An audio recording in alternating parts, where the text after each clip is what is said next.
नमस्ते everyone, my name is doctor Bhagyashree Shinde. आज एक बुक समरी हम सुनने वाले हैं, अनफक योरसेल्फ, जिसको हम हिंदी में सुनेंगे। मेरा बहुत ही फेवरेट बुक रहा है। आई एम वेरी श्योर कि ये जो समरी है, जो मैंने सीखा है, वो मैं आज आपको बताने वाली हूँ।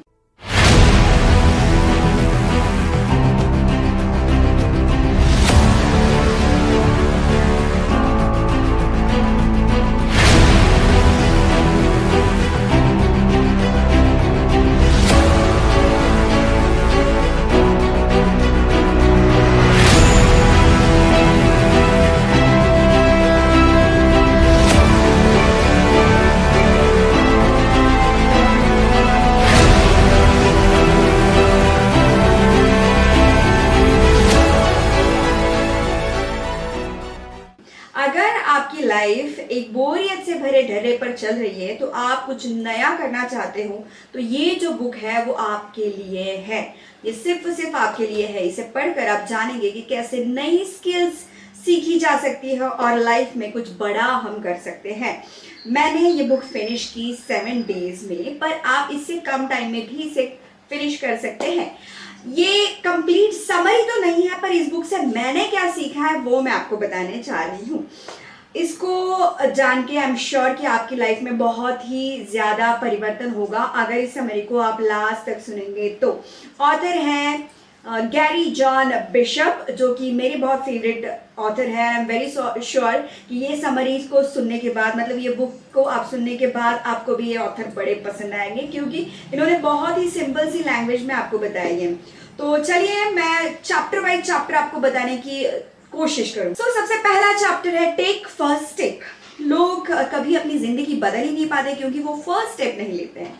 वो सपने तो देखते हैं, लेकिन उसे पूरा करने के लिए पहला कदम नहीं बढ़ाते हैं। कुछ स्किल नहीं है, लेकिन सुनिए, ऐसा बिल्कुल नहीं है। लेकिन अगर आपके पास स्किल नहीं है तो उसको सीखने की हमें कोशिश करनी चाहिए। तो चलिए हम बढ़ाते हैं पहला कदम। मान लीजिए अगर आपको ब्लॉग शुरू करना चाहते हैं, ब्लॉगिंग का आपको कुछ भी नहीं पता है, तो आप पहला कदम उठाएं और ब्लॉगिंग सीखना शुरू कर दें। Very simple. आपको इंटरनेट से बहुत सारे रिसोर्सेस मिल जाएंगे और आपको फ्री ब्लॉगिंग सीखने को मिल जाएगा। इसी तरह आप कोई भी मनपसंद स्किल आप सीख सकते हैं और अपनी लाइफ बदल सकते हैं। नंबर 2 कहते हैं रिफ्यूज टू लूज। कभी भी हार ना माने। अगर आप शुरू में ही खुद से बोल देंगे कि मैं हार नहीं मानूंगा, तो आपका ब्रेन ये मान लेगा कि हाँ, मुझे हार नहीं माननी है। इसके लिए सबसे पहले आपको एक गोल या प्रोजेक्ट को छोटे छोटे टुकड़ों में बांट देना है। कुछ एक्शन लेना जरूरी है। अगर मुश्किलें आती है तो भी आपको धीरे धीरे सुलझाना चाहिए, और यही इस बुक में पता है। इससे टाइम लगता है, इसलिए हड़बड़ी बिल्कुल नहीं करना है। ठंडे दिमाग से सोचना है और आगे बस बढ़ते रहना है। जैसे कि अगर ब्लॉगिंग में भी आप धीरे धीरे आगे बढ़े, पहला पोस्ट लिखना शुरू करें, फिर एसईओ पर ध्यान दें, फिर अपना गेस्ट पोस्ट के बारे में सोचे, और फिर इससे हड़बड़ हो जाएंगी तो छोड़कर भागे नहीं। हड़बड़ी बिल्कुल नहीं करनी है। और हम बढ़ते हैं तीसरे चैप्टर की तरफ, और वो है थिंक डिफरेंटली अबाउट प्रॉब्लम्स। जी हाँ, प्रॉब्लम की तरफ आपका देखने का नजरिया कैसा है उस पर डिपेंड करता है। कुछ लोग ये सोचते हैं कि उनकी जिंदगी में प्रॉब्लम्स ही प्रॉब्लम्स हैं और दूसरे मजे कर रहे हैं, और मुझे पता है कि आप सबको लग रहा है। ये सोचकर ऐसे लोग कुछ भी नया करने के लिए नहीं सोचते, वो पहले ही हार मानकर बैठ जाते हैं। लेकिन ऐसा नहीं है। हर किसी के जिंदगी में प्रॉब्लम होती है, इसलिए हमें हमेशा ऑप्टिमिज्म बनना है, ऑप्टिमिज्म अपनाना है। कितना भी बुरा वक्त क्यों ना हो, हमें उसमें पॉजिटिविटी ढूंढ लेनी है। आपकी लाइफ में कुछ प्रॉब्लम हो सकते हैं, जरूर हो सकते हैं, हर किसी के लाइफ में होते हैं। मेरे हैं, बहुत सारे लोगों के हैं, जिन्होंने बहुत कुछ हासिल किया, उनके भी लोगों के में है। लेकिन उसके साथ साथ अच्छी चीजें भी होती हैं। लेकिन हमारी मेंटेलिटी ऐसी बनी है कि हम प्रॉब्लम्स को ही देखते हैं। इससे हमारा दिमाग और बॉडी नेगेटिविटी के तरीके से प्रभावित होती है, लेकिन हमें ऐसा नहीं करना है।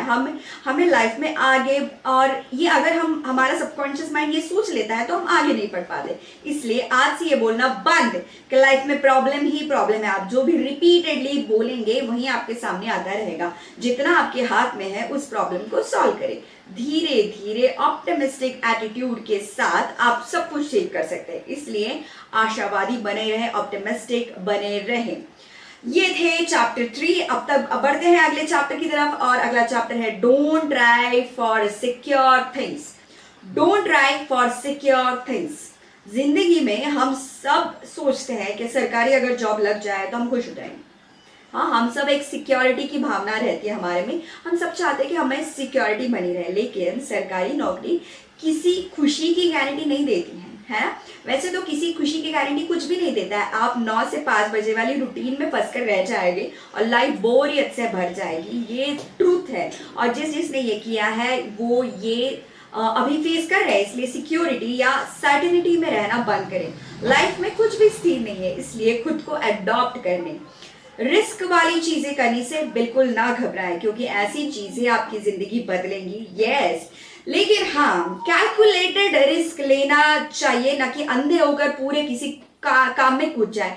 ऑथर कहते हैं रिस्क ले, लेकिन वो कैलकुलेटेड रिस्क हो। जैसे कंपनी अगर शुरू करनी है तो पहले कोई छोटा सा बिजनेस करके देखिए, छोटा सा बिजनेस करके देखिए। अगर आपको उसके सारे जो लुप्स होल पता चल जाए तो आगे चलकर स्टार्टअप या कंपनी संभालने में भी आपको बहुत आसान।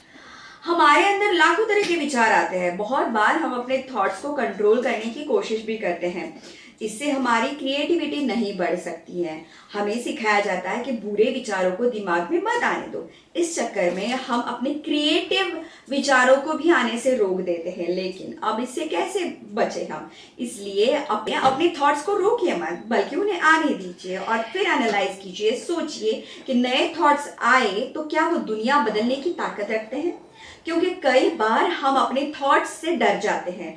हाँ, कई बार हमारे थॉट्स डरावने होते हैं और उन्हें हम दिमाग से हटा देते हैं। हमें लगता है क्या यार मैंने कैसे सोच लिया, बल्कि ऐसे थॉट्स में ही क्रिएटिविटी के बीज होते हैं, सीड्स होते हैं। जो रूट कॉज होता है वो इसी थॉट में होता है। इसलिए अपने वियर्ड थॉट्स को समझने की कोशिश करें। अगर आपके पास यूनिवर्स ने कोई थॉट भेजा है तो हो सकता है वो आपकी जिंदगी बदलने वाला थॉट हो सकता है उनसे आपको एक नया आइडिया मिल जाए जो समाज में अभी मौजूद नहीं है, जो आपको आसपास देखने को नहीं मिल रहा है।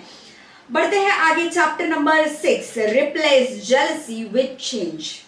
अनफक योरसेल्फ बुक के बारे में हम सुन रहे हैं और हमारा चैप्टर 6 है। मनुष्य स्वभाव से इमोशनल प्राणी है, हम सब इमोशनल हैं, आप हैं, हम हैं और हम सब कुछ। हमें बचपन से ही ये सिखाया जाता है। हमारी इच्छा और एक्शन इस बात पे निर्भर करते हैं कि हम कैसा फील करते हैं। हम वही एक्शन लेते हैं जैसा हम फील करते हैं। पॉजिटिव इमोशंस हमें आगे बढ़ने की ताकत देते हैं, जबकि नेगेटिव इमोशंस हमें हमारी प्रोडक्टिविटी कम कर सकते हैं। कई बार अगर कोई हमें हमारे आइडिया को क्रिटिसाइज कर देता है तो हमें बुरा लगे।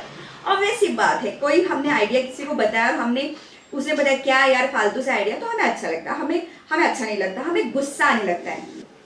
लेकिन लेखक कहते हैं कि ऐसा ना करें, हमें ये ध्यान देना चाहिए कि सामने वाले हमने क्रिटिसाइज क्यों कर रहे हैं। अगर सच में हमारे आइडिया में कोई कमी है तो हमें उसे सुधारने के लिए ट्राई करना चाहिए, इससे आपका आइडिया और भी अच्छा हो सकता है। ऑब्वियसली कोई अगर क्रिटिसाइज करता है तो उससे बुरा ना माने, उसे बैड फील ना करे, उसे सुधारने की कोशिश करें। ऐसे ही जब हम किसी को सफल होते हुए देखते हैं तो ईर्ष्या से भर जाते हैं, हम जेलसी फील करते हैं, हमें लगता है कि दूसरा हमसे ज्यादा सक्सेसफुल हो गया। लेकिन उनकी सक्सेस ये बारे में नेगेटिव सोचने की बजाय पॉजिटिवली लेनी चाहिए। हमें ब्लेसिंग्स देनी चाहिए, हमें ये एनालाइज करना चाहिए कि दूसरे ने सक्सेस कैसे हासिल की, हमें उससे प्रेरणा लेनी चाहिए। हमें सोचना चाहिए कि कैसे किया हम, और ये भी सोचना चाहिए कि दूसरे को अगर भगवान ने सक्सेस दी है, यूनिवर्स ने अगर उनको सक्सेस दी है, तो इसी तरह वो एक दिन हमें भी देगा अगर हम उतना काम करेंगे तो। चैप्टर नंबर 7 की तरफ बढ़ रहे हैं, remember earlier successes. Very important statement. हमेशा अपनी पिछली सफलता को याद रखें और ये भी याद करें कि उसे पाने को कैसी मुश्किलें आई थी हमें, लेकिन निरंतर प्रयास करते रहने से आपने सफलता हासिल की थी। हाँ, आपने, मैंने और कई लोगों ने हमेशा पहले भी सफलता हासिल की है, सक्सेस हासिल किया। वो कैसे की? पिछली सफलता से मिले इन सबकों को, मतलब जो भी हमने सीखा, आप अगले गोल को हासिल करने के लिए भी यूज कर सकते हैं। हमारी स्ट्रगल में सबसे बड़े ऑब्स्टिकल्स हम खुद पे सेल्फ डाउट और कंफ्यूजन होते हैं। हम खुद पे सेल्फ डाउट करते हैं, यार ये मैं नहीं ले सकता, लेकिन इस पर काबू पाना सीख ले। आप हमेशा एक जिद पकड़ ले कि इस गोल को हर हाल में हमें पूरा करना है उस गोल का एंड दिमाग में रखे, हमेशा एंड दिमाग में रखे, उस गोल की एंड की तरफ बढ़ते रहे इस जर्नी में। फिर आप चाहे आपको रास्ते में प्लान भी चेंज करना पड़े, लेकिन जैसा भी हो एंड तक हमें पहुंचना है। प्लान ए नहीं वर्क करा, प्लान बी यूज करें, प्लान बी नहीं वर्क करा, सी यूज करें, लेकिन हमारा एंड गोल हमेशा याद रखना है। कभी आपकी गति तेज होगी, कभी मंद होगी, लेकिन निरंतर प्रयास करते रहना है। हमें हमेशा ट्राई करते रहना है, खुद ही खुद को प्रेरणा देते रहना है। अगर थोड़ा सा पार्ट भी हासिल कर लिया हो तो उसी से प्रेरित होके हम अपनी ध्यान केंद्रित करके अपनी गोल की तरफ बढ़ना है।